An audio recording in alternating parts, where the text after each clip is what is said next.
خوارج کون لوگ ہیں، کیا تعارف ہے ان کا اور ان کی ابتدا اور آغاز کب ہوا ہے؟ محترم ناظرین، خوارج جنگ صفین کے موقع پر جب مسلمانوں کے چوتھے خلیفہ راشد احد العشرۃ المبشرہ بالجنہ سیدنا علی بن ابی طالب رضی اللہ تعالی عنہ اور امیر معاویہ رضی اللہ عنہ کے گروہوں نے سلو کرنے کے لیے، جنگ ختم کرنے کے لیے 2 ثالث مقرر کیے دونوں طرف سے، اور جب دونوں گروہوں کا ثالثوں پر اتفاق ہو گیا تو یہ مسلمانوں کے اندر سے یہ گروہ انہوں نے خروج کیا اور یہ نکل پڑے اور یہ آواز بلند کر دی، ان الحکم الا للہ، فیصلہ صرف اللہ رب العالمین کا ہے، فیصلہ اللہ کر سکتا ہے۔ تو انہوں نے انسانوں کو فیصلہ دے کر، ان کے کو فیصلے کا اختیار دے کر انہوں نے اللہ رب العالمین کے ساتھ شرک کیا اور یہ کافر ہو گئے۔ تو یہ کہہ کر یہ مسلمانوں سے نکل گئے۔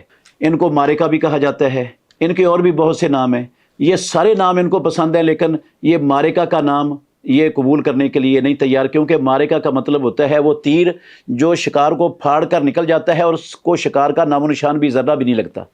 تو امام الانبیاء محمد الرسول اللہ صلی اللہ علیہ وسلم کے زمانے میں ویسے ان کا آغاز ہو چکا تھا، جو ہے نا اجتماعی طور پر تو اس وقت نکلے ہیں یہ جنگ صفین کے موقع پر۔ نبی صلی اللہ علیہ وسلم کی زندگی میں ان کا آغاز ہو چکا تھا جب سیدنا علی بن ابی طالب رضی اللہ عنہ، جو اس وقت یمن کے گورنر تھے، انہوں نے وہاں سے مال غنیمت کا سونا مدینے میں رسول اللہ صلی اللہ علیہ وسلم کے پاس بھیجا۔ آپ صلی اللہ علیہ وسلم نے وہ سونا 4 لوگوں میں بانٹ دیا۔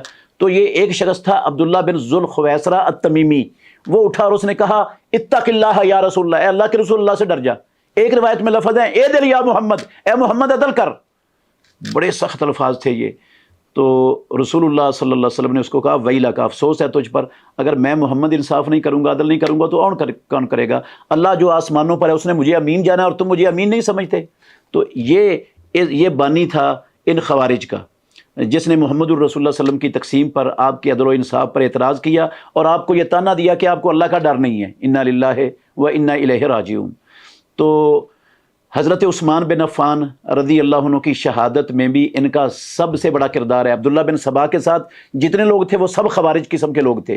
حضرت علی رضی اللہ عنہ کے خلاف انہوں نے نہروان کے موقع پر جنگ لڑی تھی، اور ان کی نشانیاں رسول اللہ صلی اللہ علیہ وسلم نے بتائی ہیں کہ یہ تم اپنی نمازوں کو ان کی نمازوں کے آگے حقیر سمجھو گے، اپنے روزوں کو ان کے روزوں کے آگے حقیر سمجھو گے، اور یہ قرآن پڑھیں گے لیکن قرآن ان کی ہنسریوں سے نیچے نہیں جائے گا۔ یقتلون اہل الاسلام ویدعون اہل الاوثان، یہ مسلمانوں کا قتل عام کریں گے، مسلمانوں پر ظلم ڈھائیں گے اور کافروں کو کچھ بھی نہیں کہیں گے۔ یہ علامت بتائی ہے محمد الرسول اللہ صلی اللہ علیہ وسلم نے خوارج کی۔ یہ خوارج آج بھی مختلف ناموں سے اور مختلف شکلوں میں معاشرے کے اندر موجود ہیں۔ تو ہمیں جو ہے نا وہ اس پہچان سے، ان نشانیوں سے ان سے خبردار اور آگاہ رہنا چاہیے۔